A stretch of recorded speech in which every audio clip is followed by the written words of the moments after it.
Citra berjalan lesu menuju area parkir di belakang kompleks perumahan, sementara pikirannya dipenuhi kecemasan.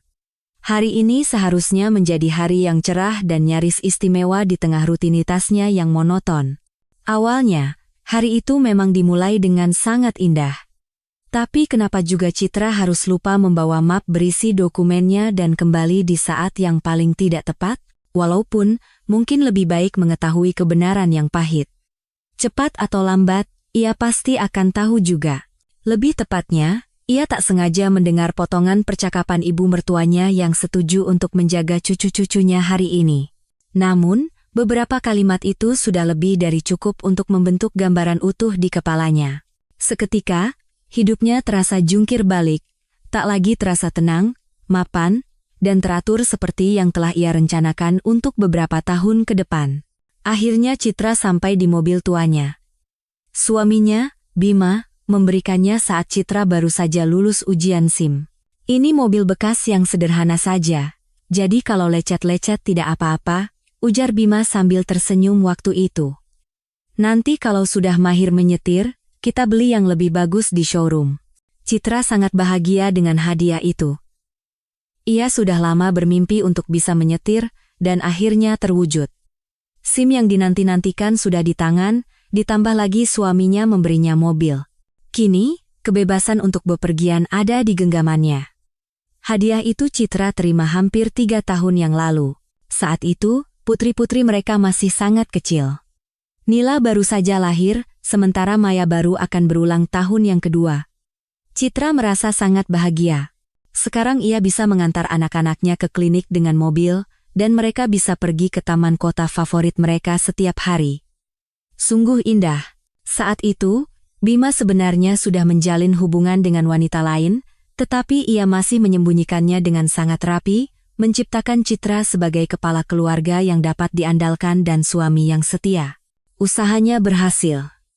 Citra tidak curiga sedikit pun, mungkin ia terlalu naif, atau mungkin perasaannya yang begitu kuat terhadap suaminya mengalahkan segalanya.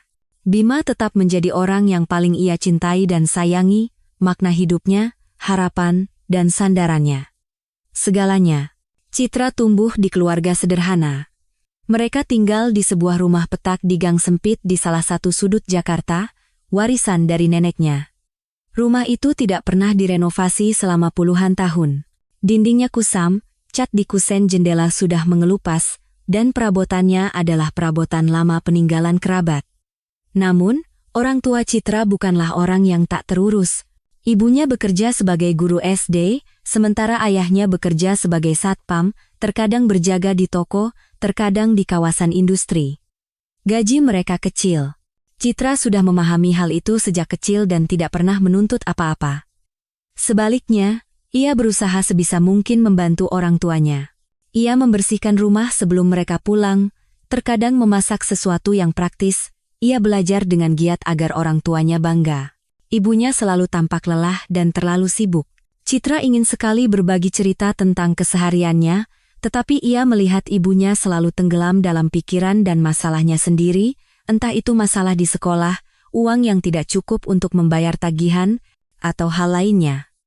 Dengan ayahnya, Citra hampir tidak pernah berbicara, meskipun mereka tinggal di satu rumah yang tidak terlalu besar. Ayahnya sering mendapat giliran jaga malam, jadi siangnya ia gunakan untuk tidur. Ayahnya juga seorang pemabuk, dan fakta ini membawa banyak kecemasan dan masalah bagi keluarganya. Ibunya sangat takut jika ayahnya dipecat, karena mereka tidak akan punya uang untuk hidup. "Berhentilah, Mas, sadar." Ibunya sering menasihati. "Kalau kamu kehilangan pekerjaan, kita semua bisa mati kelaparan. Kamu tahu sendiri gajiku seberapa, tidak akan cukup untuk kita." Ayahnya biasanya menjawab dengan kasar dan agresif, berteriak bahwa kepalanya sudah pusing karena terlalu banyak mulut yang harus diberi makan. Ia mengeluh tentang pekerjaannya yang berat dan berbahaya, kelelahan yang tak ada habisnya, dan ketidakmampuan untuk bersantai bahkan di rumah.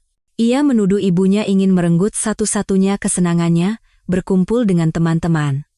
Ia juga mencela istrinya sebagai wanita materialistis, licik, dan tidak becus mengurus rumah.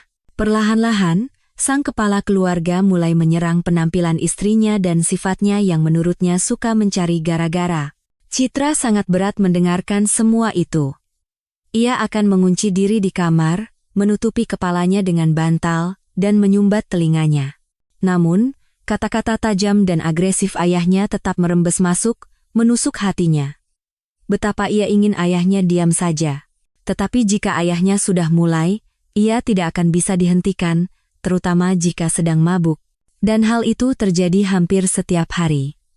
Ia bisa terus mengomel dengan omelan dan hinaan untuk istri dan bahkan putrinya sepanjang malam.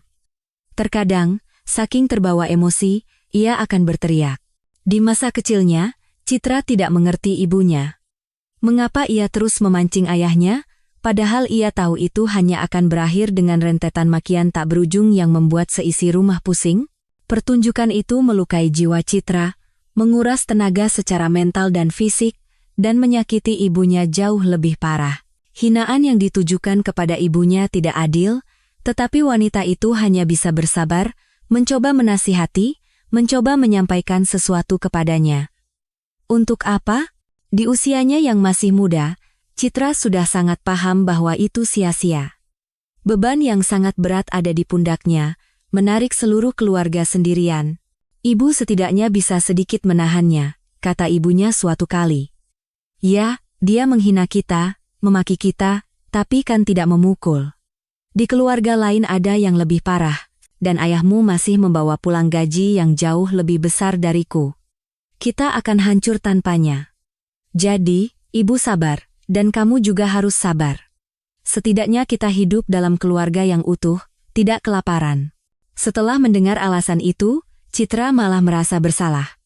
Orang tuanya berjuang demi dirinya, sementara ia selalu tidak puas. Ini salah, itu salah. Ia kesal karena hal-hal sepele, dan menambah beban pikiran ibunya yang sudah berat. Citra tinggal di rumah yang sudah lama butuh perbaikan, pakaian baru hanya dibelikan jika benar-benar perlu, itu pun dari toko paling murah. Tidak ada liburan, tidak ada mainan mahal, tetapi ia dilarang mengeluh. Ia tidak boleh menyuarakan pikirannya tentang situasi ini secara langsung.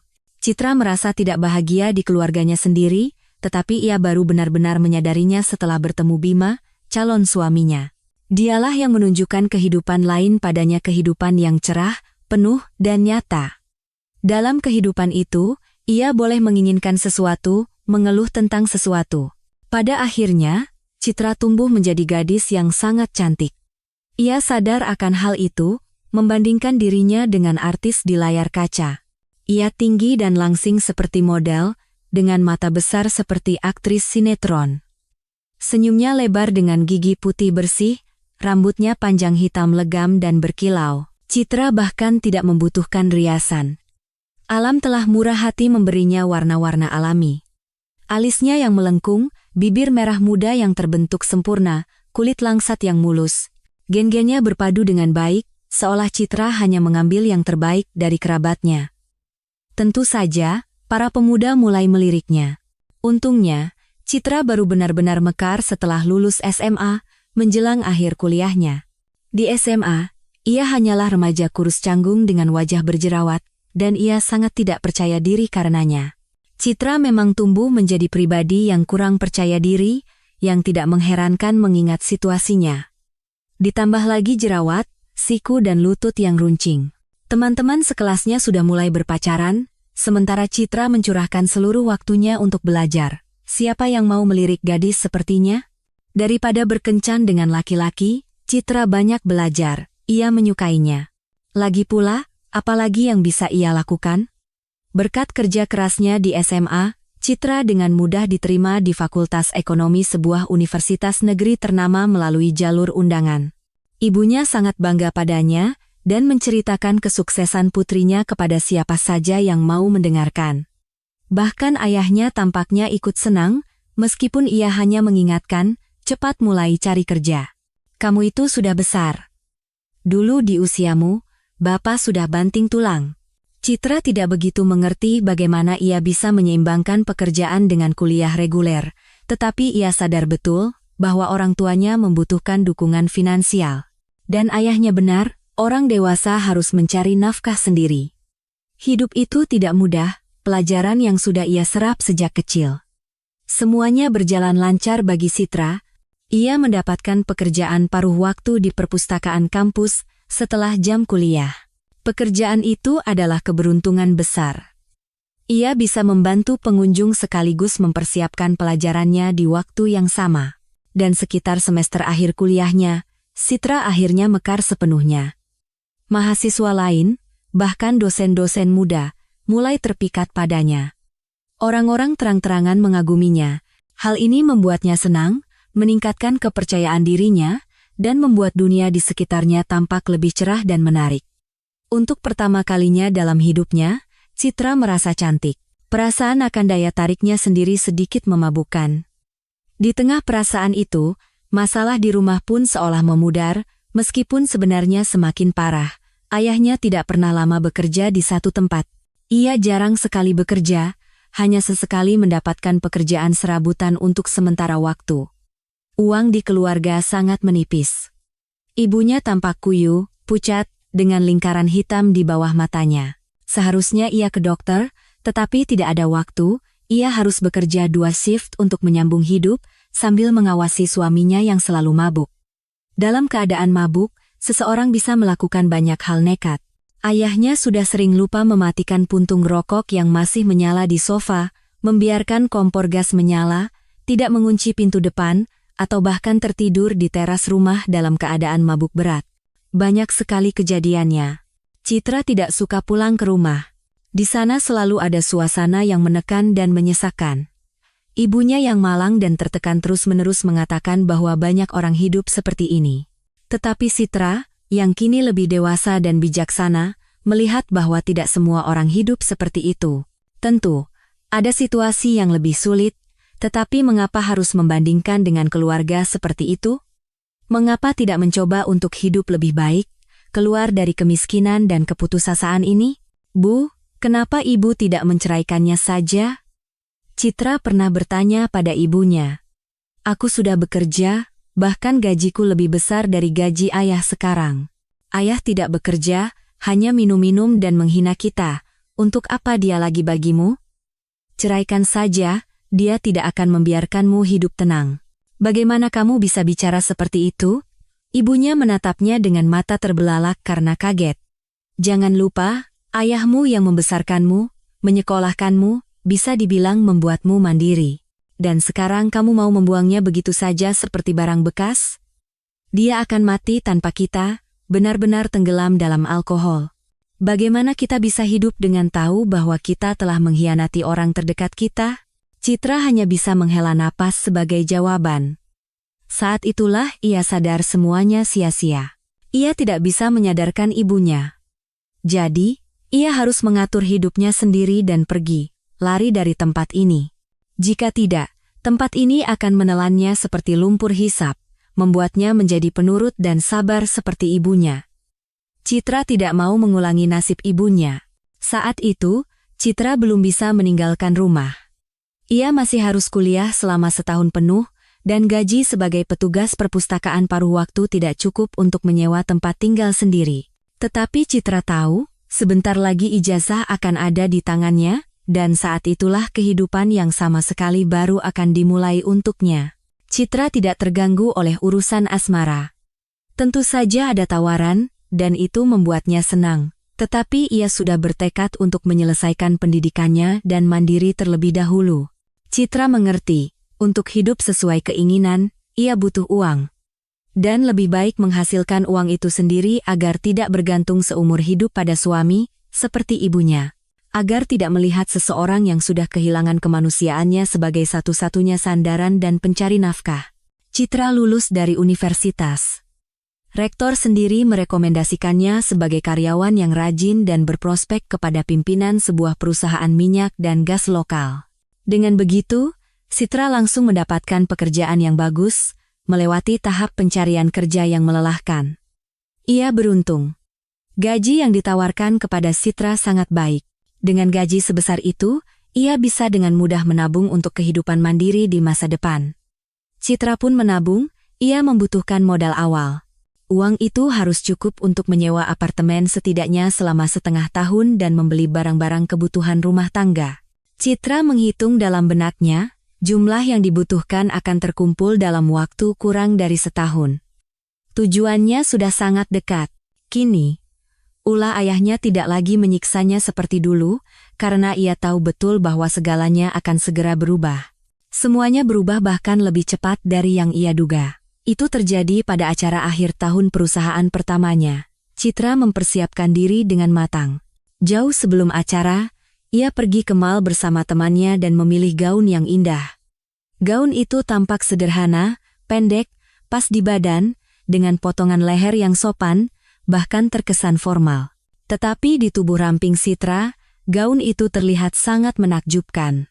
"Wow, kamu seperti supermodel," puji temannya, menatap Citra dari ujung kepala hingga ujung kaki. Citra tersenyum. Ia sendiri berpikir demikian. Betapa menyenangkannya merasa cantik, muda, dan hampir mandiri. Waktu untuk pindah ke kehidupannya sendiri tinggal sedikit lagi. Singkatnya, Citra pergi ke acara itu dengan gaun tersebut. Rambutnya dibiarkan tergerai, jatuh indah di bahu rampingnya. Sepatu hak rendah, gelang rantai yang saling bertautan di pergelangan tangannya yang kurus, dan riasan tipis. Menatap dirinya di cermin sebelum memasuki aula, Citra merasa cukup puas dengan apa yang dilihatnya. Malam itu, Citra menerima banyak pujian. Para wanita memuji dengan kata-kata, sementara para pria lebih banyak memuji dengan tatapan mata. Citra merasa seperti seorang ratu.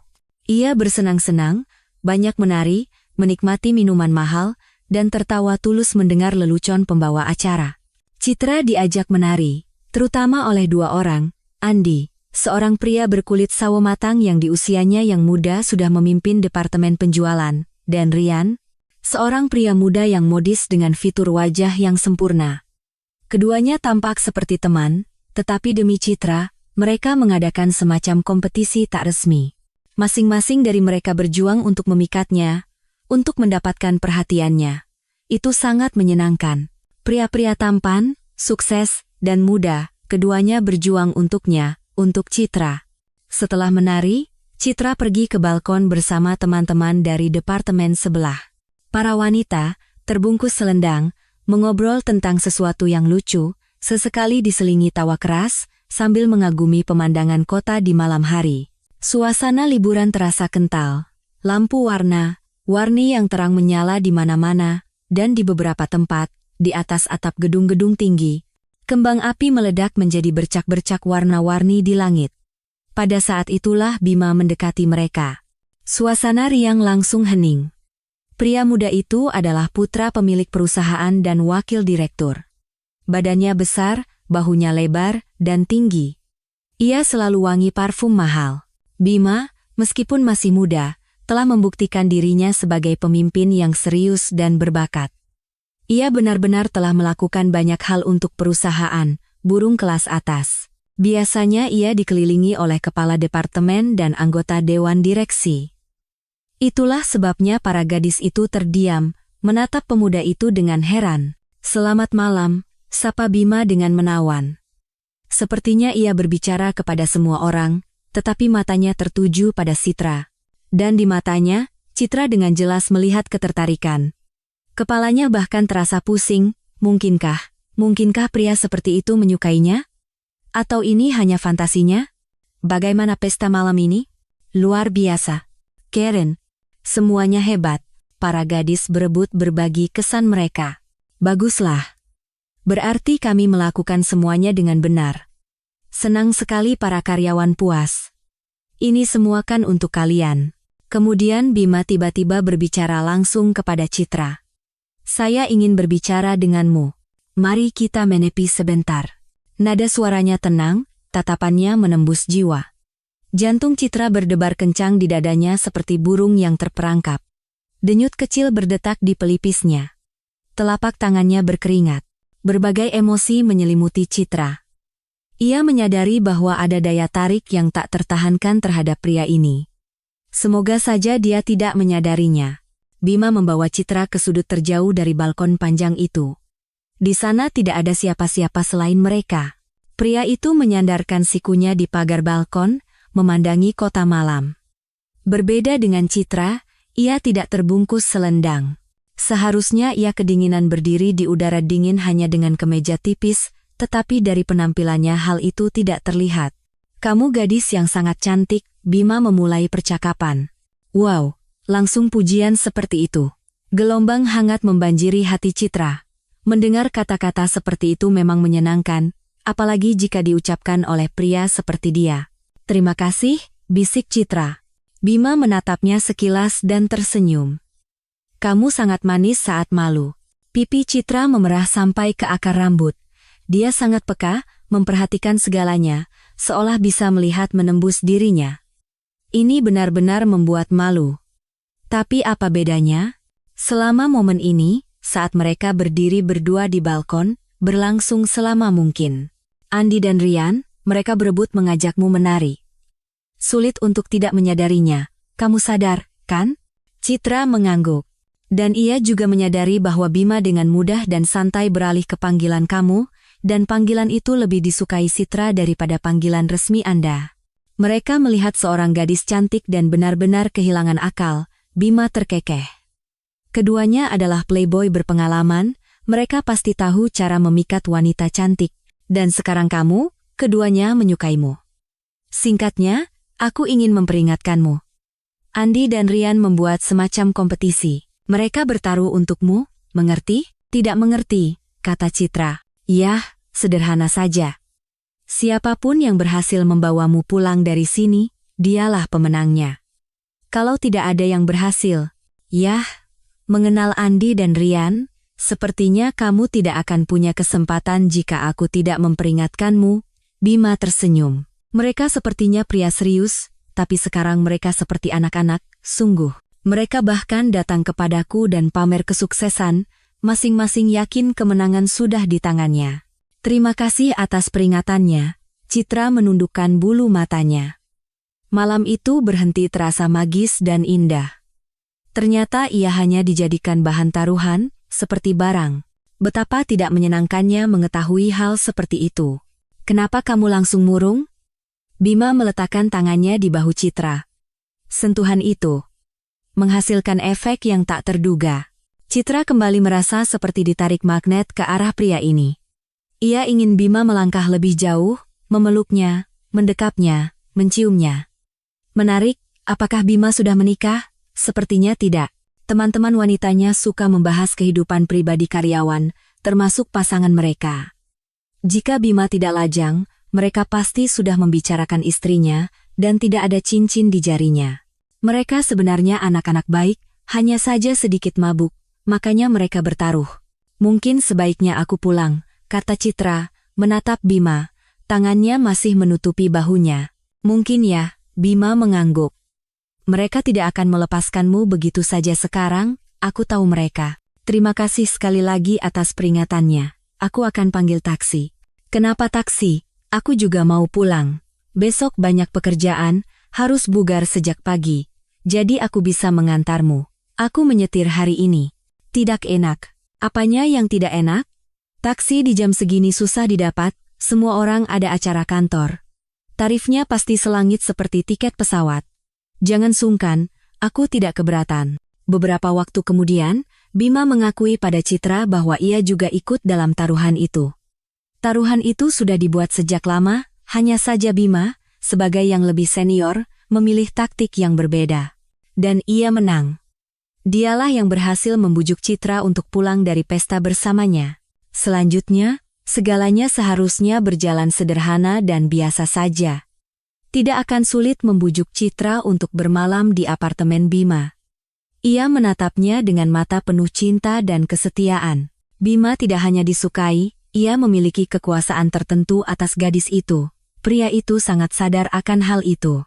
Tetapi untuk pertama kalinya dalam bertahun-tahun, Bima merasa tidak bisa melakukan itu pada seorang gadis. Pengalaman berinteraksi dengan lawan jenis sudah lebih dari cukup baginya. Biasanya ia tidak basa-basi dengan wanita, tetapi ia juga tidak pernah menipu siapapun. Ia langsung menjelaskan aturan mainnya. Ia memberikan sumber daya berupa hadiah dan makan malam di restoran mahal, dan sebagai gantinya ia mendapatkan waktu sang gadis cantik. Semuanya sangat sederhana dan jujur. Tetapi Citra, ia sangat berbeda. Bima langsung merasakannya. Murni, mudah percaya, tulus, dan sama sekali tidak berpengalaman, meskipun penampilannya lebih dari sekadar menarik. Gadis seperti ini jarang ditemui. Ia telah memikatnya saat mereka berbicara di balkon. Sebelumnya, Bima hanya menganggapnya sebagai salah satu gadis cantik lain yang bekerja di kantor mereka. Penampilannya yang menarik perhatiannya. Bima menjadi peserta taruhan konyol itu, tetapi setelah berbicara dengannya, ia menyadari bahwa Citra tidak seperti yang lain. Di dekatnya, ia ingin menjadi kuat dan dapat diandalkan untuk melindungi makhluk rapuh ini dari bahaya dunia modern. Perasaan yang aneh dan sangat menyenangkan. Hal seperti ini belum pernah terjadi padanya sebelumnya. Malam itu, Bima mengantar Citra pulang. Mereka duduk sebentar di dalam mobil, mengobrol tentang ini dan itu, membahas pesta, menertawakan Andi dan Rian yang malang yang mungkin sekarang bingung kemana perginya objek taruhan mereka. Kamu gadis yang sangat baik dan tulus. Aku senang berbicara denganmu, Bima mengakui. Mungkin kita bisa bertukar nomor telepon dan bertemu lagi dalam suasana yang lebih tenang? Tentu saja, jika kamu tidak punya pacar. Aku tidak punya pacar, Citra mengakui dengan gembira. Dan aku akan sangat senang bertemu denganmu. Sepanjang malam, gadis itu menghindari panggilan langsung kepada lawan bicaranya. Dan sekarang, dengan mudahnya ia mengucapkan denganmu. Dan itu entah bagaimana membuat mereka lebih dekat, membuat segalanya lebih sederhana. Bagus sekali, Bima tersenyum lebar.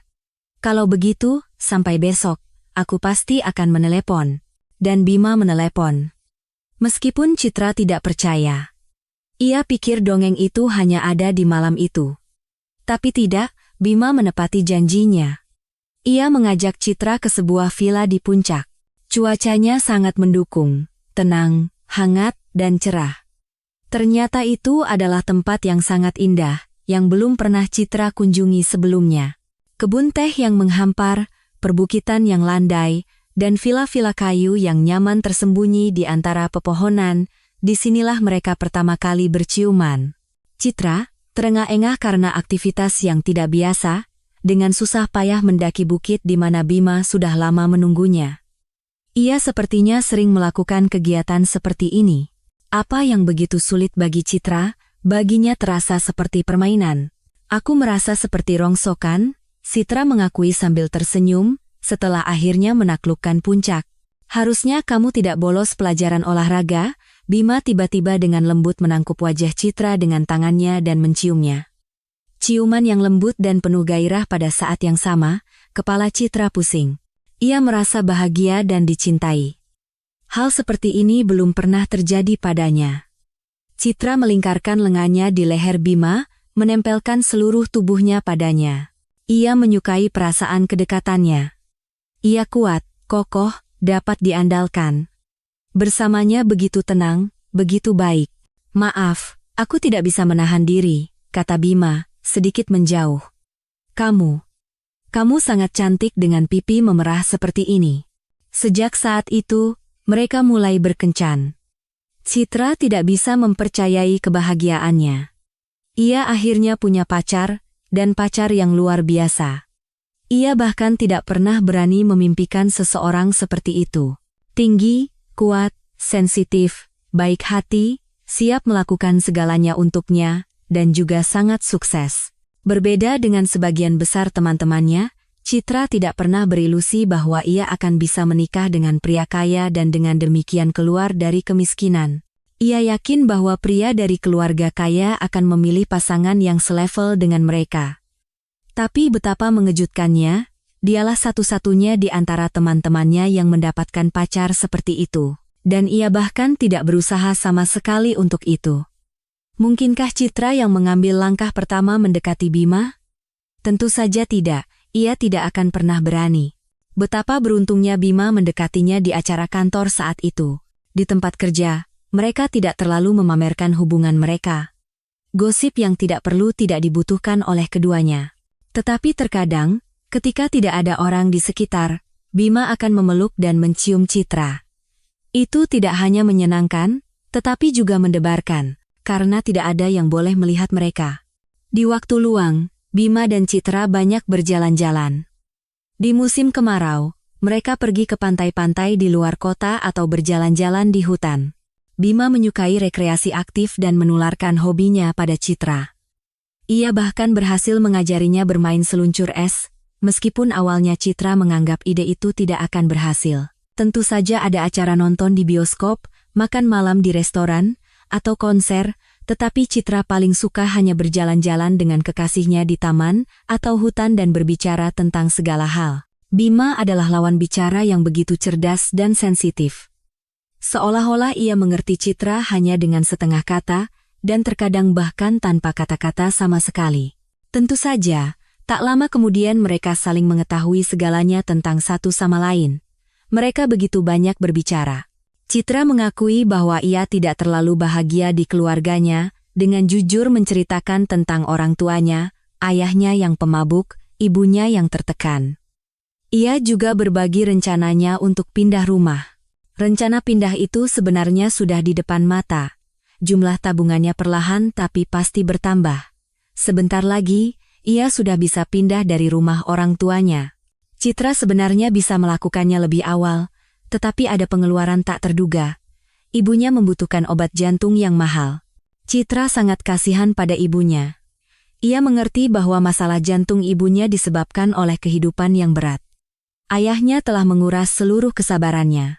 Berbeda dengan Citra, ibunya tidak melihat jalan keluar dari situasi yang ada. Citra bahkan tidak bisa membayangkan betapa suramnya kehidupan ibunya.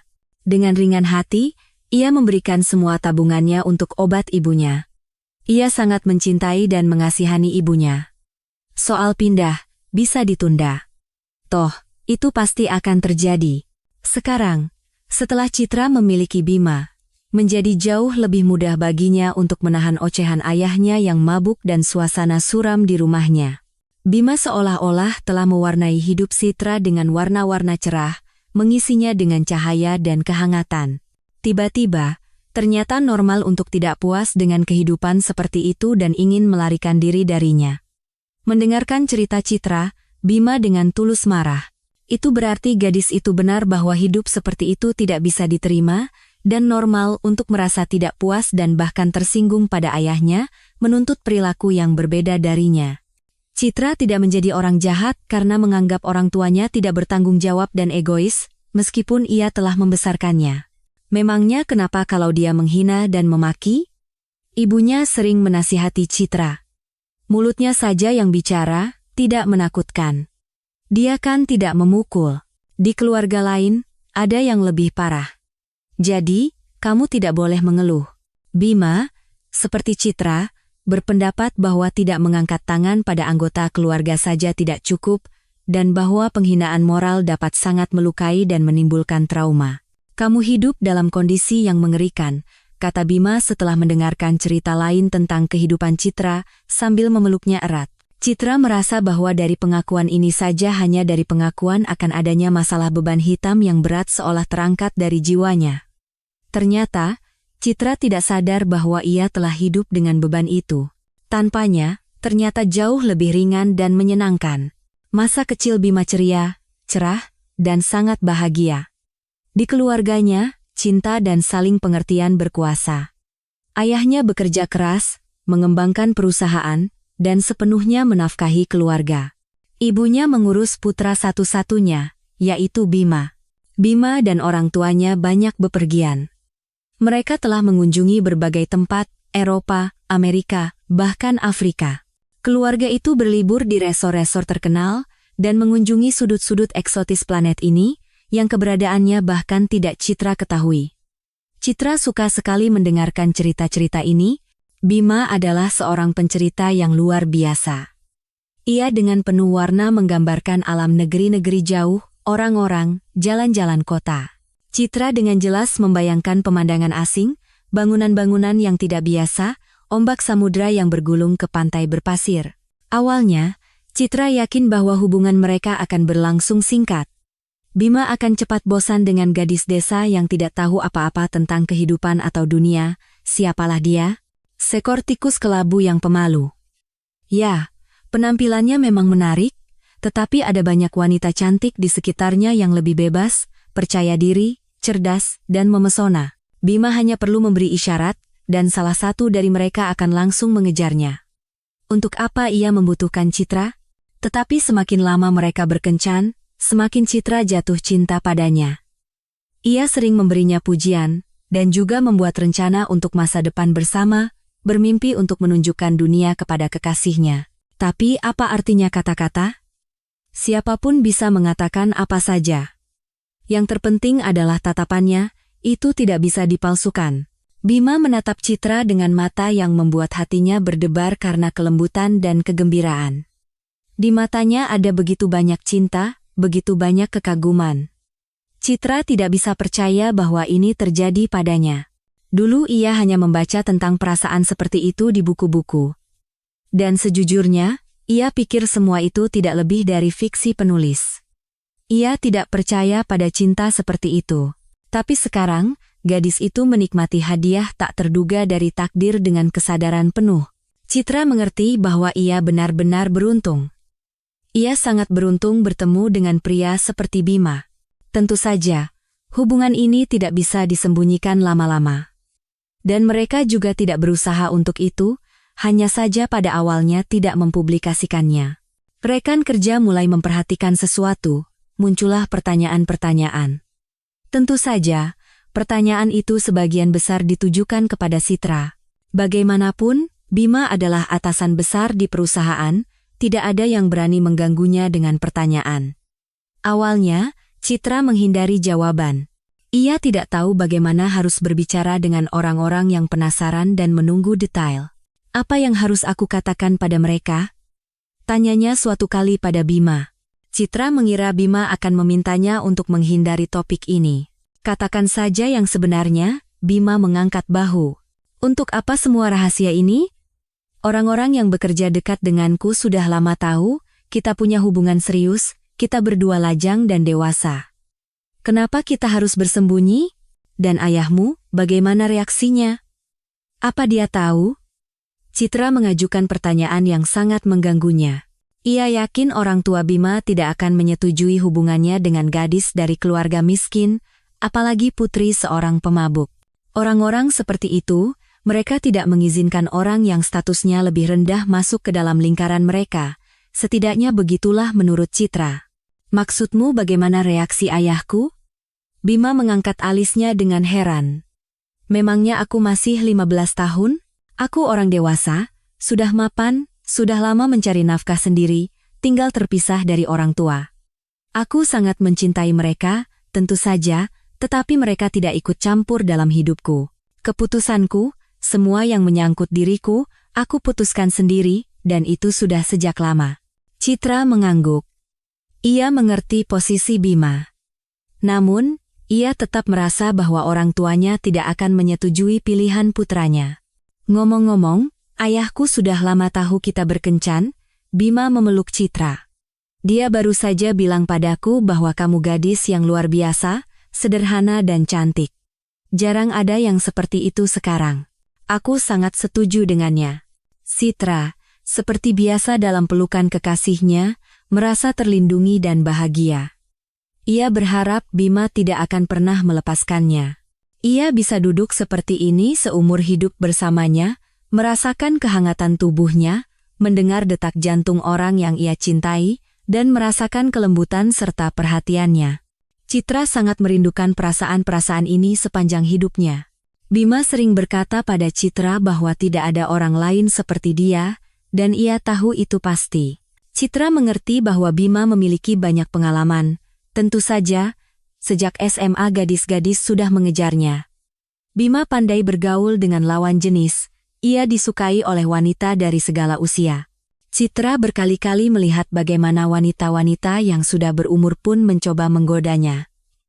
Itu terjadi di mana-mana, di tempat kerja, di kafe, bahkan di jalanan. Rupanya, karisma Bima, pesona alaminya, menarik kaum hawa seperti magnet. Hati Citra mencut karena firasat buruk.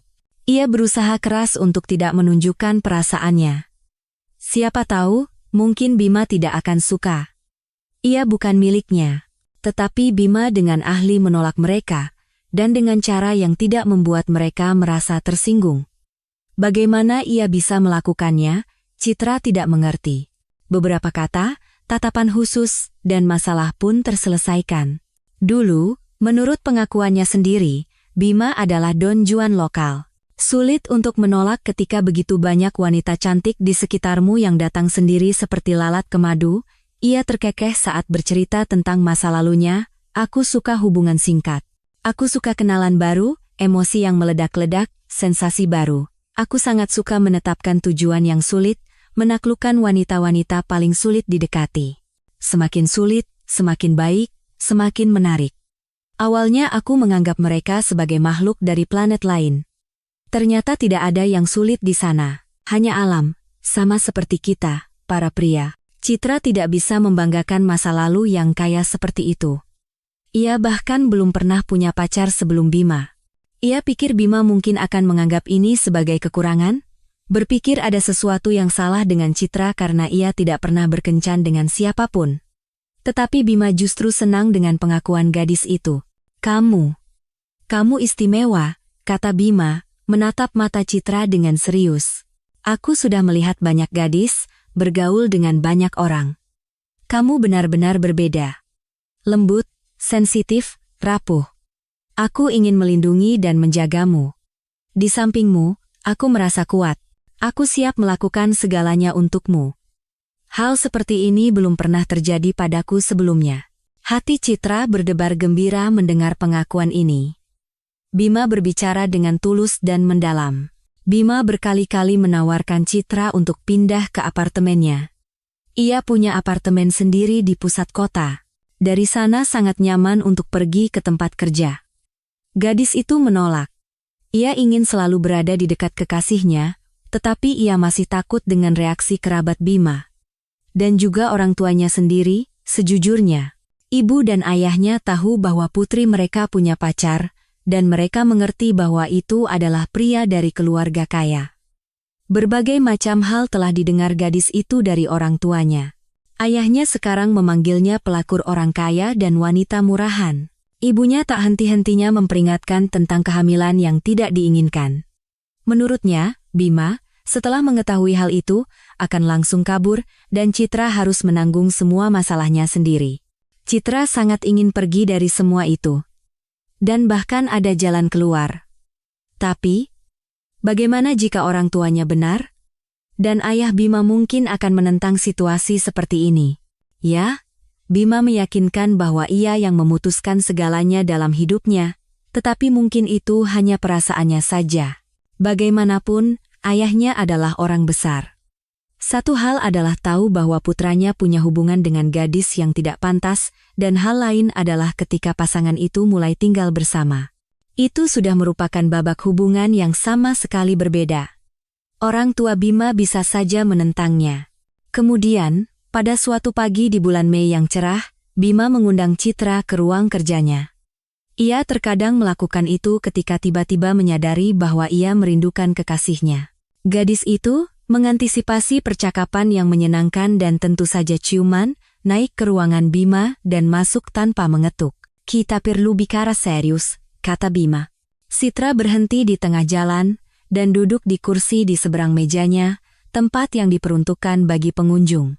Kita sudah lama berkencan. Aku sangat mencintaimu, dan aku merasa kamu juga mencintaiku. Kamu punya banyak prasangka aneh di kepalamu. Aku tahu itu semua adalah gema dari masa kecilmu yang tidak terlalu bahagia. Tapi aku ingin bersamamu, aku ingin melihatmu bahagia dan tenang. Bima mengeluarkan kotak beludru merah dari saku celananya. Hati Citra berhenti berdetak, tangannya menjadi dingin. Mungkinkah? Jadilah istriku, Bima tersenyum dan dengan hati-hati meletakkan kotak itu di tangan Citra yang tiba-tiba menjadi lemas. Gadis itu secara mekanis membuka kotak itu dan tidak bisa menahan desahan kekaguman. Itu adalah cincin emas dengan pola berukir, bertatahkan batu-batu transparan yang berkilauan di bawah cahaya. Perhiasan itu memukau dengan keanggunan dan kehalusannya. Citra belum pernah melihat yang seperti itu. Jadi, maukah kamu menikah denganku? Bima menatap Citra dengan sangat serius. Ia menunggu jawaban dan sepertinya cemas. Mungkinkah ia masih ragu? Tentu saja. Gadis itu memeluk kekasihnya erat-erat. Bima langsung mendekapnya, mulai mengelus punggung, rambut, dan bahunya. Kita akan bahagia, lihat saja nanti. Seminggu telah berlalu sejak Bima melamar Citra. Selama ini, gadis itu merasa seperti terbang di atas awan. Tentu saja ia menduga bahwa Bima memiliki perasaan serius terhadapnya. Gadis itu melihatnya, merasakannya di setiap sel tubuhnya. Tetapi lamaran, Citra tidak berpikir ia akan berani mengambil langkah serius seperti itu. Apalagi mereka baru berkencan kurang dari setahun. Gadis itu sangat gugup menjelang pertemuan dengan orang tua Bima. Ya, ia meyakinkan bahwa ia sudah lama memutuskan segalanya sendiri dalam hidupnya, tetapi ayahnya adalah orang yang sangat berpengaruh, dan ibunya pasti memimpikan menantu yang lebih pantas daripada putri seorang pemabuk dari kawasan kumuh lokal. Orang seperti Citra tidak bisa dipamerkan di depan teman-teman, tetapi menghindari pertemuan selamanya tidak mungkin. Ia harus melewati malam ini, tidak ada jalan keluar. Pada hari pertemuan dengan orang tua Bima, Citra merasa tidak nyaman sejak pagi. Ia mencoba hampir semua pakaian di lemarinya. Ia ingin terlihat sempurna di acara penting ini. Ibunya pun menambah minyak ke dalam api. Oh nak, berusahalah. Ini kesempatanmu untuk keluar dari kemiskinan. Jika orang tuanya menyukaimu, mereka tidak akan menentang pernikahan ini, dan semuanya akan baik-baik saja untukmu. Anggap saja, hidupmu berhasil. Bagaimana ibunya tidak mengerti bahwa justru itulah yang ditakuti Citra? Orang tua Bima mungkin akan berpikir bahwa ia hanya melihat putra mereka sebagai kesempatan untuk keluar dari kehidupannya yang kelabu dan miskin. Dan itu tidak benar. Citra tulus mencintai pria ini. Pada waktu yang ditentukan, Bima menjemput kekasihnya. Saat itu, ia sudah sangat gugup. Pria yang peka itu tentu saja menyadarinya. Kenapa sayang? Bima mengelus tangan Citra. Kenapa kamu begitu gugup? Orang tuaku baik-baik saja, kok. Sungguh, semuanya akan baik-baik saja. Melihat rumah tempat Bima dibesarkan, Citra terkesima. Itu adalah sebuah rumah besar 2 lantai dengan taman yang terawat baik, halaman rumput yang dipangkas rapi, dan kolam renang di halaman belakang. Interiornya jelas ditata oleh desainer profesional. Perabotan bergaya, dekorasi yang dipikirkan dengan matang. Citra melihat sekeliling seolah-olah ia berada di museum. Ayo ke halaman belakang, meja untuk kita sudah disiapkan di gazebo. Bima tersenyum. Ia jelas terhibur dengan reaksi Citra. Untung saja orang tuanya tidak melihat betapa bingungnya calon menantu mereka saat memasuki lingkungan yang begitu mewah. Bagaimana rasanya tumbuh di rumah ini? Citra tidak bisa membayangkannya. Dengan ayah Bima, Bapak Hartono, Citra tentu saja sudah kenal. Yah, kenal sekadarnya. Ia melihatnya di acara-acara perusahaan dan terkadang bertemu di koridor. Mereka saling menyapa, itu saja. Gadis itu tidak pernah berbicara secara pribadi dengan atasannya dalam suasana informal. Bapak Hartono ternyata adalah orang yang menyenangkan dan sangat sederhana. Ia banyak bercanda dengan cerdas, melayani para wanita, menceritakan kisah-kisah lucu. Singkatnya, ia mencairkan suasana. Di tempat kerja, ia tampak tegas dan dingin bagi Citra. Di rumah, Bapak Hartono benar-benar berbeda. Ibu Bima, Ibu Ratih, ternyata adalah wanita yang sangat cantik. Wajahnya bergaris tegas, tulang pipinya tinggi, postur tubuhnya anggun, ia langsing, modis, dan elegan. Ibu Ratih jauh lebih pendiam daripada suaminya. Ia ikut dalam percakapan, tersenyum pada Citra, mengajukan beberapa pertanyaan, tetapi Ibu Bima lebih banyak diam, mendengarkan, dan mengamati, mungkin membuat kesimpulan sendiri. Citra tidak merasakan permusuhan dari orang tua Bima. Bapak Hartono bahkan menghujaninya dengan pujian. Ia cerdas, cantik, dan sederhana, yang merupakan hal langka di zaman sekarang. Ibu Ratih juga sepertinya tidak menentang pilihan putranya, tetapi ia jauh lebih hemat pujian daripada suaminya. Namun, Justru Ibu Ratih yang memulai pembicaraan tentang pernikahan yang akan datang. Dan saat membahas acara tersebut, ia terutama berorientasi pada keinginan calon pengantin wanita. Setiap gadis memimpikan pernikahan yang sempurna, kata Ibu Ratih. Kami akan berusaha membuat pestanya sedemikian rupa sehingga pengantin baru kami puas. Citra meninggalkan rumah mereka dengan perasaan bahagia dan hampir tenang. Ia telah takut pada pertemuan dengan orang tua calon suaminya. Mereka adalah orang-orang yang sangat kaya, tetapi pada saat yang sama sederhana dan menyenangkan dalam bergaul, dan mereka tidak menentangnya, itu pasti. Benar, bukan pada malam itu, tetapi beberapa waktu kemudian, ketika Bima dan Citra sekali lagi datang mengunjungi orang tuanya, gadis itu secara tidak sengaja mendengar percakapan antara calon suaminya dan ibunya. Bima dan Ibu Ratih saat itu pergi ke dapur untuk membawa kendi berisi minuman dingin dan gelas keluar. Citra, setelah ragu sejenak, bergegas menyusul mereka. Tangan tambahan tidak akan ada salahnya. Dan saat itulah, ia menjadi saksi tak sengaja dari percakapan yang jelas tidak dimaksudkan untuk telinganya. Mungkin kalian terlalu terburu-buru dengan pernikahan ini? Ibu Ratih menatap putranya lekat-lekat. Citra membeku, tidak berani masuk. Aneh, Citra merasa Ibu Ratih menyukainya, tapi tiba-tiba seperti ini. Kami sudah memutuskan segalanya, jawab Bima dengan nada kesal. Aku yang memutuskan. Tapi apakah kamu benar-benar yakin? Citra itu sangat rapuh dan tak berdaya. Dia butuh seseorang yang bisa diandalkan. Dan kamu tahu sendiri tentang dirimu. Aku memang seperti itu, potong Bima. Aku bisa diandalkan, tidak ada yang lebih bisa diandalkan lagi. Kalau begitu, hati-hatilah, desah Ibu Ratih.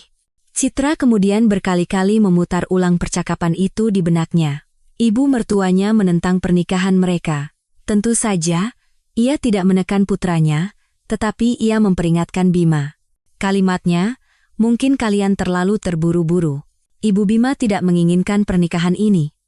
Ia tetap menganggap Citra bukan pasangan yang sepadan untuk putranya. Di sisi lain, Citra tidak merasakan kepalsuan dalam senyum dan kata-kata wanita itu. Tampaknya calon ibu mertuanya jelas bersimpati padanya. Akhirnya, Citra memutuskan untuk membuang percakapan yang didengarnya dari kepalanya. Siapa tahu apa yang dibicarakan ibu dan anak di dapur. Yang penting, Citra dicintai dan diterima di keluarga ini. Semuanya akan baik-baik saja. Lalu tibalah hari pernikahan. Pesta yang indah dengan kerumunan tamu yang berpakaian rapi, tarian hingga pagi, dan kembang api. Citra sangat terkesan. Tentu saja detail acara telah didiskusikan dengannya. Ia tahu bahwa pesta akan diadakan di sebuah hotel mewah, akan ada grup vokal dan tari yang tampil untuk mereka, dan acara itu sendiri akan dipandu oleh seorang pembawa acara terkenal di kota. Tetapi gadis itu tidak bisa membayangkan bahwa semuanya akan terlihat begitu megah. Ia merasa seperti seorang ratu sejati, ia adalah pusat perhatian di pesta itu. Kepalanya pusing karena semua kemewahan dan kemegahan ini. Untungnya, Bima ada di sampingnya. Ia memegang tangan pengantin wanitanya, memberinya senyuman yang menenangkan. Orang tua Citra tampak bingung di pernikahan ini. Mereka sama sekali tidak menyangka akan kemegahan seperti itu. Dulu, pasangan suami istri itu hanya melihat pesta seperti ini di televisi. Citra melihat bagaimana Ibu Ratih mencoba membuat orang tuanya rileks. Ia sering berada di dekat mereka, berbicara dengan kerabat barunya, bercanda dengan mereka. Bapak Hartono lebih asyik dengan tamu lain. Citra takut ayahnya akan mabuk dan mulai bertingkah tidak senonoh, mempermalukannya. Dan memang begitu kejadiannya. Tetapi Ibu Ratih sekali lagi terbukti cekatan. Tepat waktu, ia memanggil taksi, membantu suami Citra sampai ke mobil.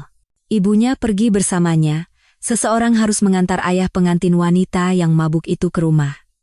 Ibu Ratih menawarkan bantuan salah satu tamu, sepertinya keponakannya. Ia ingin Ibu Citra tetap di pesta, tapi ibunya tentu saja menolak. Ia merasa tidak nyaman di lingkungan ini. Ditambah lagi suaminya, seperti biasa, menunjukkan sisi terburuknya. Tidak apa-apa, Bima, yang menyadari kegelisahan Citra, memeluk pinggangnya. Kamu tidak bertanggung jawab atas perilaku ayahmu. Tentu saja tidak apa-apa, timpal Ibu Ratih yang muncul di samping mereka. Tidak ada yang istimewa terjadi. Ini kan pernikahan, sebentar lagi setengah dari tamu akan keluar dari barisan karena alasan yang sama. Citra tersenyum pada suami dan ibu mertuanya. Ia benar-benar beruntung dalam hidup, tidak semua orang bisa bertemu dengan orang-orang yang begitu pengertian dan peka. Segera setelah pernikahan, Citra pindah ke apartemen Bima. Ia butuh waktu lama untuk terbiasa menjadi nyonya rumah di apartemen yang luas dan terang. Perabotan yang indah, langit-langit yang tinggi, pemandangan yang menakjubkan dari jendela. Citra jatuh cinta pada tempat ini pada pandangan pertama dan langsung merasa seperti di rumah sendiri. Beberapa bulan setelah pernikahan, Citra menyadari bahwa ia sedang hamil. Ia tentu saja mengerti bahwa cepat atau lambat hal ini akan terjadi, tetapi ia tetap terkejut dengan berita itu. Ia tidak percaya bahwa ia dan Bima akan segera menjadi orang tua. Bagaimana bisa? Sekarang mereka berdua, lalu akan ada bayi. Apakah mereka akan bisa mengatasinya? Apakah anak ini tidak akan menjadi cobaan bagi hubungan mereka? Citra diliputi keraguan dan kecemasan. Tetapi Bima menyambut berita itu dengan penuh sukacita. Reaksinya membantu Citra menyadari bahwa ia juga bahagia. Bahagia karena di dalam rahimnya hidup anak mereka. Aku akan menjadi ayah. Bima, setelah mendengar berita itu, memeluk istrinya dan memutarnya di sekitar ruangan.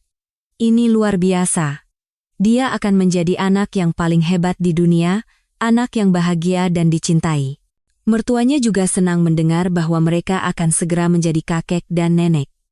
Ibu Ratih segera menelepon salah seorang temannya. Citra didaftarkan di pusat medis terbaik di kota. Ibu Ratih bersikap cukup hangat pada Citra, tetapi mereka tidak pernah benar-benar menjadi dekat. Citra mungkin menginginkan komunikasi yang lebih akrab dan tulus, tetapi Ibu Ratih, sepertinya ia adalah orang yang seperti itu, baik, ramah, tetapi tidak terlalu terbuka. Ibu mertuanya menjaga jarak. Itu adalah ciri khasnya. Yah, semua orang berbeda. Citra mengerti dan menerimanya. Citra menikmati peran barunya, istri, nyonya rumah di apartemen yang indah, calon ibu. Bima sangat perhatian pada istrinya. Ia berusaha mengantisipasi setiap keinginannya, dan dengan tidak sabar menunggu kelahiran anak pertama mereka. Maya lahir tepat waktu. Lelah setelah persalinan yang panjang, Citra menggendong putrinya yang mungil dan menangis karena bahagia dan haru. Bima ada di sampingnya. Ia bersama Citra di saat-saat tersulit, mendukungnya, memberinya pijatan yang menenangkan, dan menjadi orang pertama yang menggendong bayi itu. Sekarang ia duduk di samping tempat tidur istrinya dan nyaris tidak bisa menahan air mata. Pria itu tampak begitu bahagia, kuat, dan mengharukan pada saat yang sama. Kedua nenek dan kakek sangat senang dengan status baru mereka. Hanya ayah Citra yang tetap acuh tak acuh terhadap kelahiran cucunya. Kecanduannya semakin parah, kepribadiannya perlahan hancur. Citra tidak bisa membayangkan bagaimana ibunya hidup dengan orang seperti itu, merawatnya, menahan tingkah lakunya. Tapi ibunya tidak mengeluh, meyakinkan bahwa semuanya baik-baik saja, dan tampaknya benar-benar menikmati waktu bersama putri dan cucunya. Ia terkadang datang berkunjung ke keluarga muda itu, berusaha memilih waktu ketika Bima tidak ada di rumah, agar tidak mengganggu. Ibu Ratih juga datang untuk bermain dengan cucunya. Citra selalu senang melihatnya. Pertama, ibu mertuanya selalu datang dengan hadiah untuk ibu muda dan putrinya yang mungil. Kedua, ia benar-benar membantu menantunya. Citra sangat lelah seharian dengan Maya, dan ibu mertuanya dengan senang hati membawa kereta dorong berjalan-jalan di sekitar kompleks, memberikan kesempatan bagi ibu muda itu untuk beristirahat atau melakukan beberapa pekerjaan. Jangan terburu-buru, pintanya pada menantunya. Istirahatlah, tidurlah. Kamu butuh itu. Dan bagiku, aku senang sekali bisa berjalan-jalan dengan Maya. Citra merasa bahwa Ibu Ratih mengucapkan kata-kata itu dengan sangat tulus, dan ia senang karena memiliki hubungan yang baik dengan orang tua suaminya. Itu semua ada di masa lalu. Maya tumbuh, membuat keluarganya senang dengan kesehatan yang prima dan kecerdasan yang cemerlang. Orang tua dan kakek neneknya sangat menyayangi putri kecil itu. Dan Bapak Hartono terang-terangan memanjakan cucunya, menghujaninya dengan mainan, membawanya ke pusat bermain anak-anak dan taman hiburan. Maya belum genap 1,5 tahun ketika Citra hamil lagi. Dan sekali lagi semua orang di sekitarnya bahagia. Kali ini mereka mengharapkan anak laki-laki, agar lengkap. Tetapi yang lahir adalah seorang gadis kecil yang manis. Mata biru, rambut pirang keriting. Nila tampak seperti malaikat dari kartu Natal. Tidak mengherankan jika bayi itu langsung memikat seluruh keluarga. Dengan 2 anak kecil, Citra kesulitan mengaturnya. Merawat 2 balita sekaligus tidaklah mudah. Bima menawarkan untuk menyewa pengasuh, tetapi Citra tidak bisa mempercayakan hal yang paling berharga kepada orang asing. Terlebih lagi, Ibu Ratih sangat membantunya. Sekarang ia datang setiap hari dan berjalan-jalan dengan kedua cucunya. Ia juga sering membawa Maya menginap. Bagaimanapun, dengan 1 bayi, Citra jauh lebih mudah daripada dengan 2 gadis kecil yang penuh rasa ingin tahu. Awalnya, Bima menunjukkan dirinya sebagai ayah yang luar biasa. Ia bisa bermain dengan anak-anak sepanjang malam setelah bekerja, bangun untuk mereka di malam hari, dan berusaha untuk selalu tahu semua berita yang berhubungan dengan putri-putrinya. Tapi kemudian, entah bagaimana semuanya berubah. Citra pada awalnya tidak memperhatikan apa-apa. Tidak mengherankan, karena hari-harinya sekarang berlalu begitu saja dalam kesibukan dan kekhawatiran. Bima mulai menjauh. Ia sekarang terus-menerus lembur di kantor, terkadang bahkan menginap di sana. Banyak pekerjaan, jauh untuk pulang. Dan di rumah tidak bisa tidur nyenyak dan istirahat. Anak-anak berisik sepanjang waktu, bahkan di malam hari tidurnya tidak nyenyak. Tidak, aku lebih baik menginap di kantorku di sofa. Aku butuh istirahat, begitu Bima menjelaskan ketidakhadirannya kepada istrinya. Kemudian dimulailah perjalanan dinas yang tak ada habisnya. Bima bisa terbang ke suatu tempat selama seminggu, bahkan 2 minggu. Selama itu, Citra harus mengurus putri-putrinya sendirian. Untungnya, ibu mertuanya membantu. Sedangkan ibunya, dengan segala keinginannya, tidak dapat mendukung putrinya. Ia banyak bekerja karena ayahnya benar-benar tenggelam dalam alkohol dan dengan tenang menjadi tanggungannya. Citra merindukan Bima, merindukan pria yang menatapnya dengan pandangan kagum, menghujaninya dengan pujian, suami yang peka yang mengantisipasi setiap keinginannya. Pria itu telah sangat berubah. Perlahan-lahan ia menjauh dari Citra, menjadi asing dan dingin. Wanita itu mencoba mengembalikan semuanya. Ia secara terbuka berbagi kekhawatiran dan pengamatannya dengan suaminya, tapi Bima hanya mengangkat bahu, "Kamu sibuk dengan anak-anak, aku sibuk dengan pekerjaan. Semuanya akan baik-baik saja." Citra sangat berharap demikian. Ia bermimpi bahwa ketika putri-putrinya tumbuh besar, segalanya akan menjadi lebih mudah bagi semua orang. Bima yang dulu akan kembali. Penyayang, ceria, dapat diandalkan. Tetapi sesuatu memberitahunya bahwa tidak akan pernah bisa seperti dulu lagi. Jurang di antara mereka semakin melebar. Bima, bahkan ketika di rumah, terus-menerus tenggelam dalam pikirannya sendiri. Sekarang banyak hal yang membuatnya kesal pada istrinya yang pernah ia cintai. Ia mencoba untuk tidak menunjukkan perasaannya, tetapi Citra melihat semuanya, dan itu menyakitinya, sakit secara fisik. Setahun berlalu. Nila berulang tahun yang pertama, dan Maya berusia 3 tahun. Mereka tumbuh menjadi gadis-gadis kecil yang manis, seperti boneka. Keduanya sangat menyayangi nenek dan kakek mereka. Dan mereka, tentu saja, sangat memanjakan cucu-cucu mereka. Ibu Ratih masih sering datang ke rumah Citra untuk membantunya dengan anak-anak. Menantu dan ibu mertua biasanya berbicara tentang topik anak-anak saja. Itu mudah, keduanya sangat menyayangi anak-anak dan suka berbicara tentang mereka. Tetapi pada hari itu, Ibu Ratih tiba-tiba menyinggung topik yang sama sekali berbeda. "Kamu terlihat sangat sedih belakangan ini. Apa terjadi sesuatu?" "Bima, dia tidak menyakitimu, kan?" "Tidak, kami baik-baik saja." Semuanya seperti biasa, entah kenapa Citra berbohong. Mungkin ia belum siap untuk percakapan yang begitu terbuka, dan ia juga tidak terbiasa berbicara dengan Ibu Ratih tentang hal lain selain anak-anak. Ibu mertuanya menggelengkan kepala, tetapi tampaknya tidak percaya pada menantunya. Citra lama memikirkan pertanyaan aneh Ibu Ratih. Apakah ia mencurigai sesuatu? Atau mungkin ia tahu sesuatu tentang Bima? Pertanyaan yang aneh. Mungkinkah Ibu Ratih berpikir bahwa Bima menyakiti istrinya? Tapi ia bertanya, kan, aneh. Beberapa minggu setelah percakapan itu, Citra menemukan kenyataan yang mengerikan. Ia secara tidak sengaja mengetahui bahwa Bima memiliki wanita simpanan. Suaminya pergi ke kamar mandi, meninggalkan ponselnya di meja kopi. Saat itulah serangkaian pesan masuk yang membuka mata Citra. Wanita itu tidak akan pernah menyentuh ponsel orang lain jika itu hanya pesan biasa. Tetapi di layar muncul foto-foto dan dengan konten yang sangat menarik. Itu adalah foto-foto seorang wanita pirang muda dengan pakaian dalam, disertai dengan keterangan seperti, "Kamu kan ingin melihat hadiahmu kupakai. Ini, lihatlah, dan aku sudah kangen dengan sentuhanmu." Komentar-komentar itu tidak menyisakan harapan bahwa ini hanyalah kesalahan. Bima punya wanita simpanan, dan pasangan itu tampaknya sudah terbentuk cukup lama.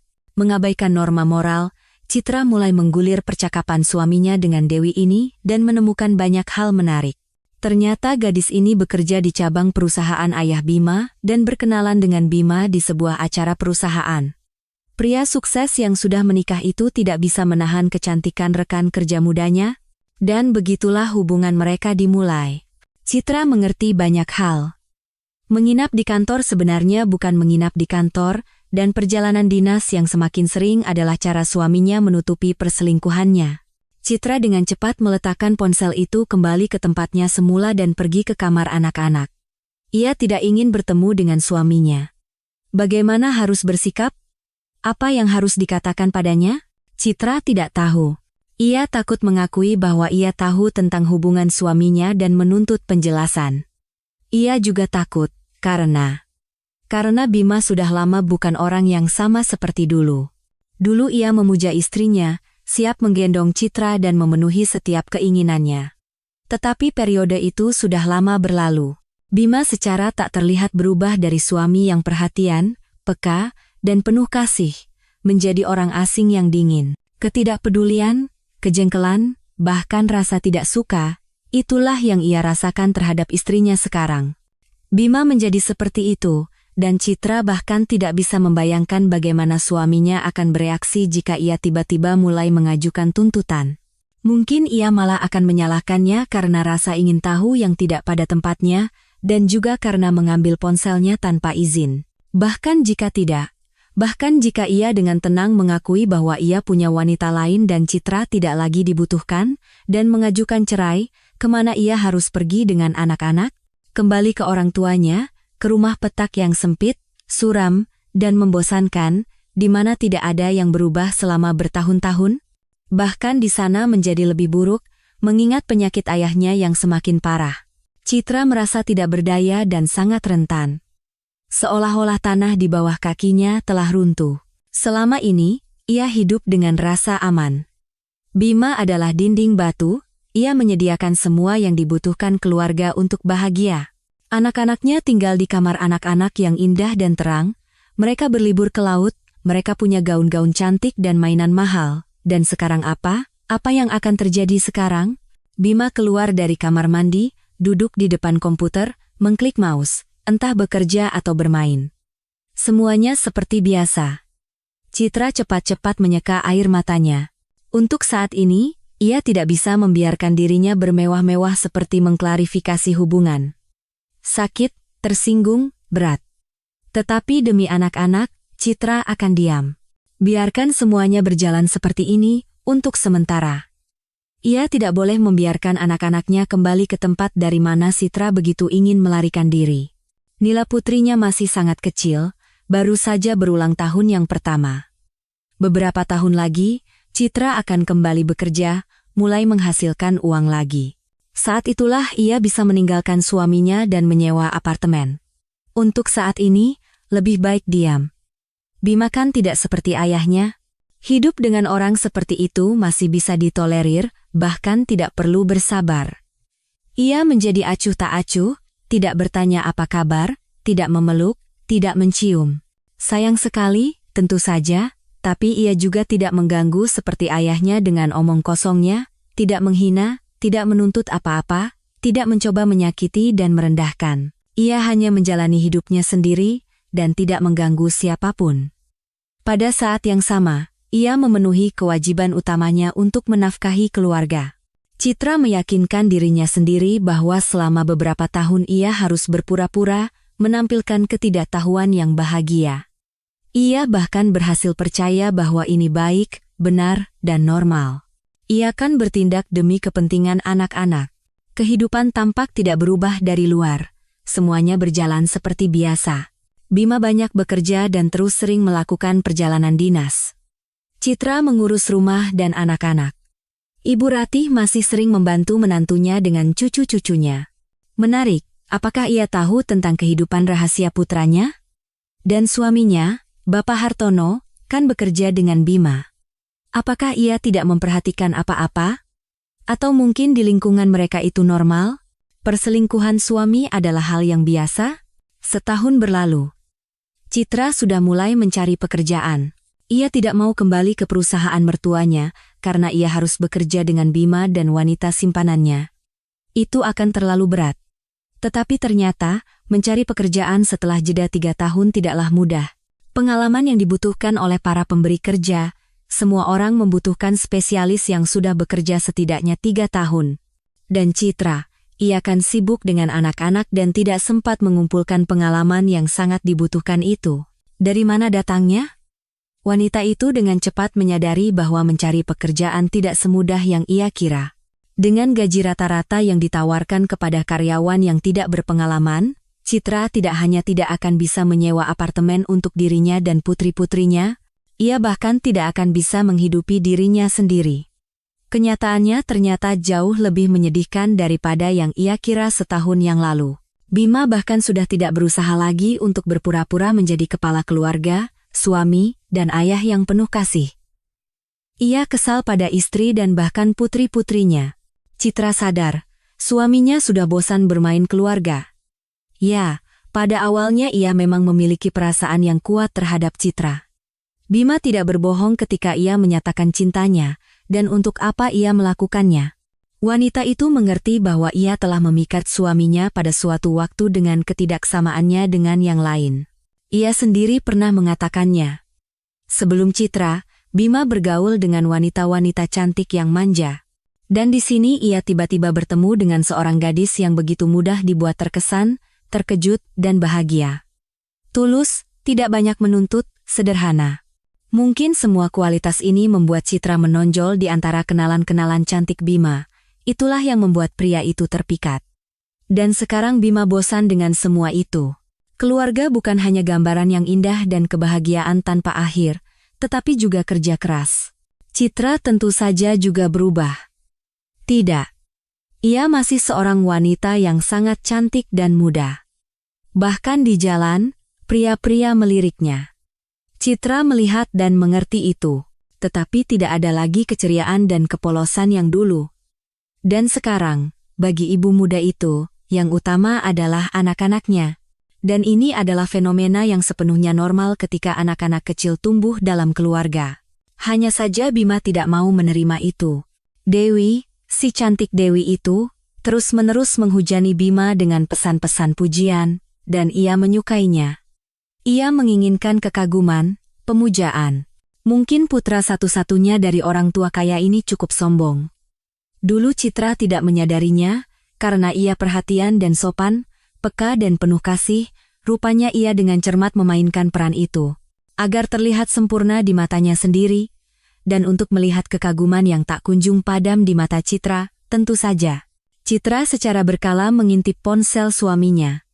Bima bahkan tidak memasang kata sandi, karena ia yakin istrinya tidak mampu melakukan hal seperti itu. Dan Citra, ia perlu tahu apa yang sedang terjadi, karena itu ia terus memantau. Hubungan Bima dan Dewi, tampaknya, menjadi semakin serius.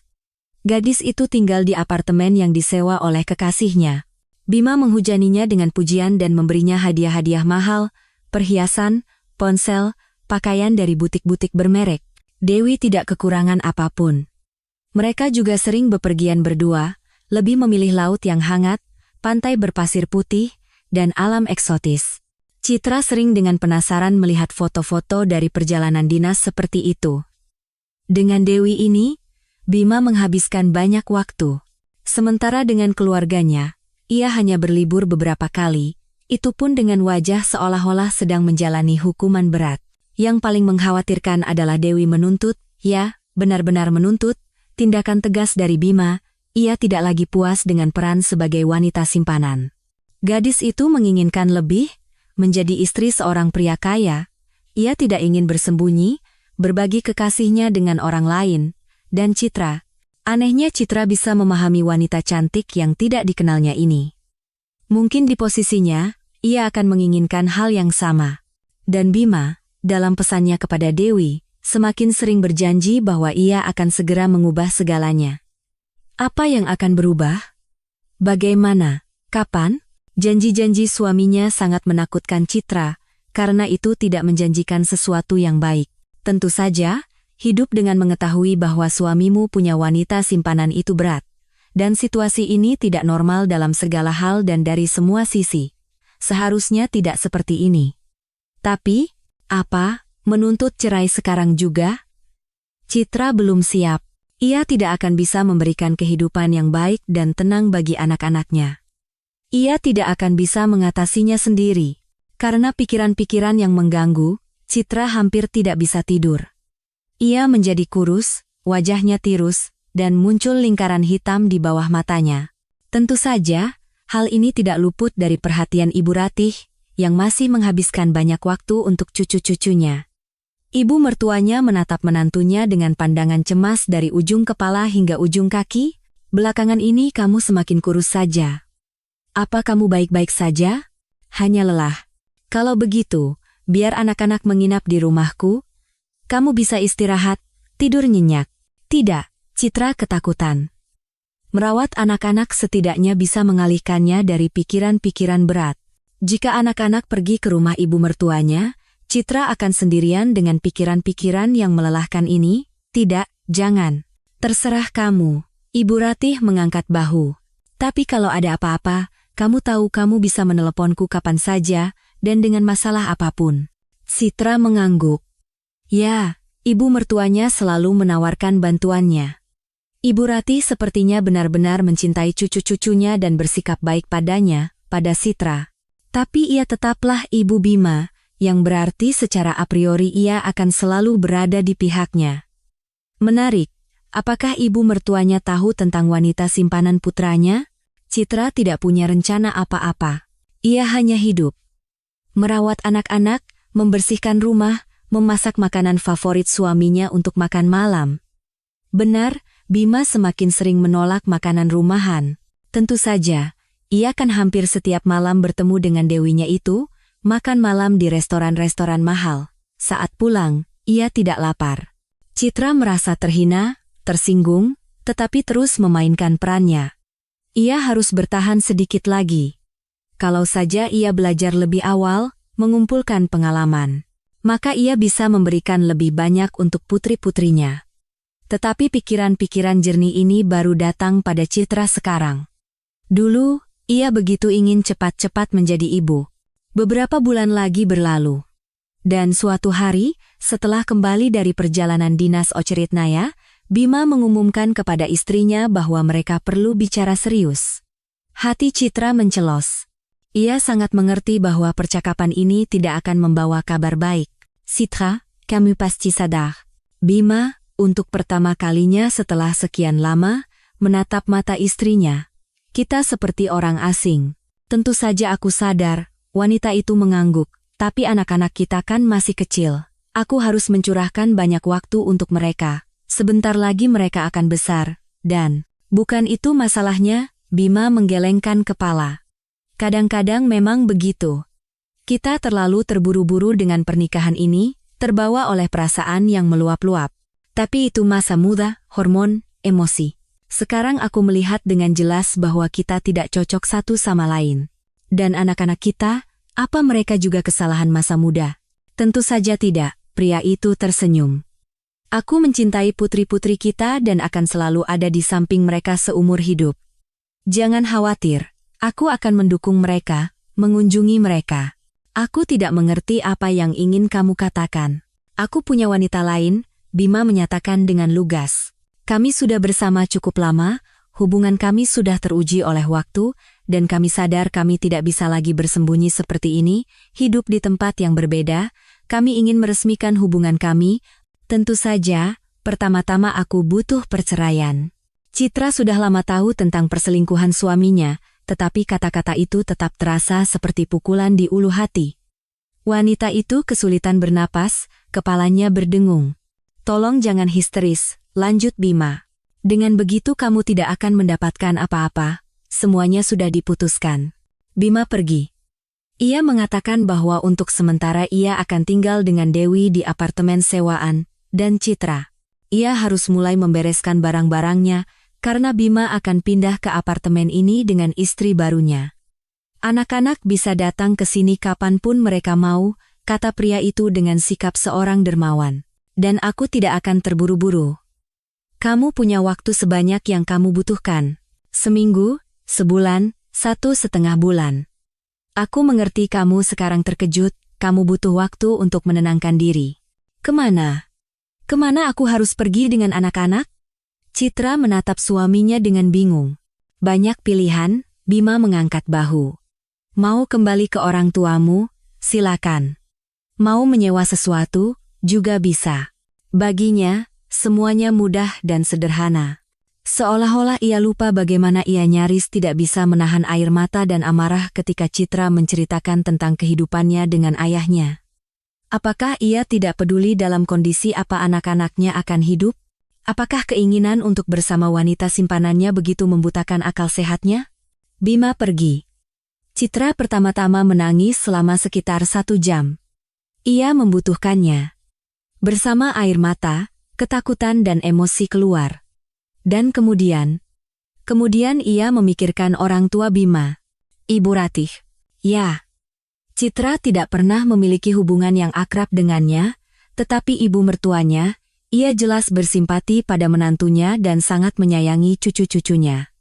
Harus memberanikan diri dan berbicara dengannya secara terbuka.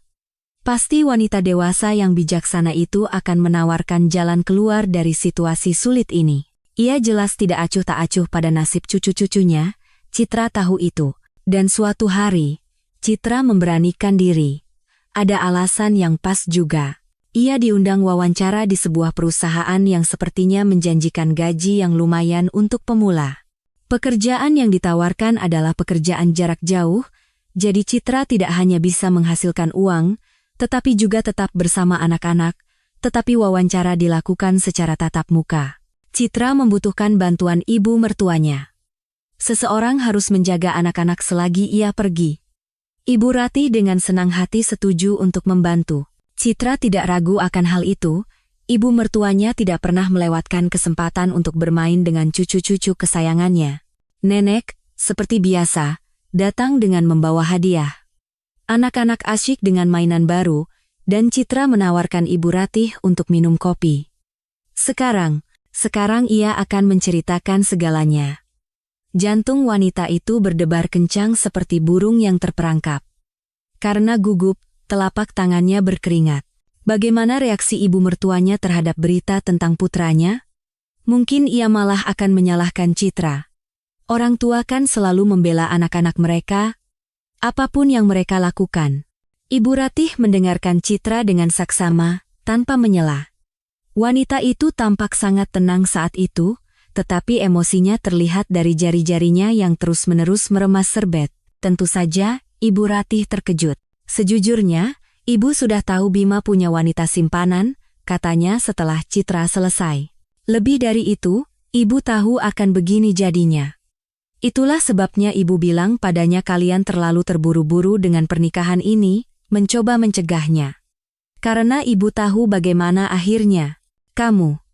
Ibu langsung suka padamu, sungguh. Tapi Ibu tahu Bima tidak mungkin akan membuatmu bahagia, dan Ibu kasihan padamu, kamu mengerti? Ibu sudah lama mencoba menyangkal fakta ini, tapi putra Ibu, dia sepertinya menurun dari kakeknya, ayah Ibu. Kakeknya itu mata keranjang, dan begitu seumur hidupnya sampai tua, mungkin ini semacam jen. Citra menatap ibu mertuanya dengan mata terbelalak. Jadi, ia tahu segalanya. Dan sekarang, ternyata Bima adalah seorang playboy patologis, dan dengan orang seperti itulah ia pernah mengikat hidupnya. Bima itu tulus jatuh cinta setiap saat, lanjut Ibu Ratih. Dia memberikan seluruh dirinya pada perasaannya.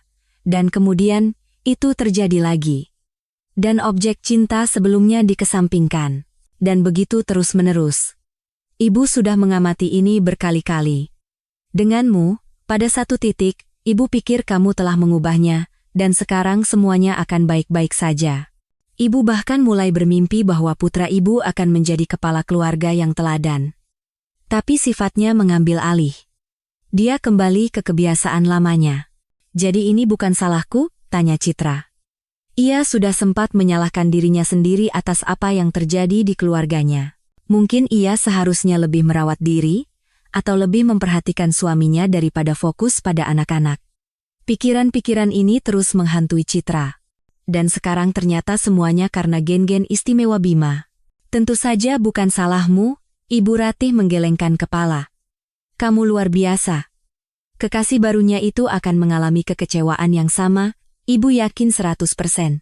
Ibu bahkan sudah bicara dengan wanita itu, mencoba menyadarkannya, memberitahunya bahwa tidak seharusnya merusak keluarga. Wanita itu sekarang memegang Bima erat-erat di kailnya dan berpikir akan selalu seperti ini, orang yang sangat tidak menyenangkan. Ibu pernah bertemu dengannya? Bicara lewat telepon, desah Ibu Ratih. Bima sedang tidak ada di kamar, dan dia meneleponnya. Ibu yang menjawab, percakapan yang tidak menyenangkan. Wanita itu sangat serius, ia yakin akan kekuasaannya atas Bima. Untuk saat ini memang begitu, tapi itu hanya sampai Bima melihat wanita cantik baru.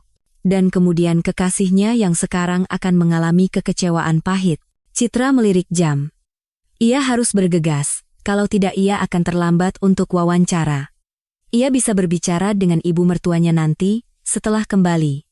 Ibu Ratih sepertinya berada di pihaknya. Itu melegakan dan memberi harapan. Saya perlu bicara dengan ibu tentang kemana saya harus pergi dengan anak-anak sekarang. Nanti saja, jangan sekarang. Sekarang saya sudah terlambat. Baiklah.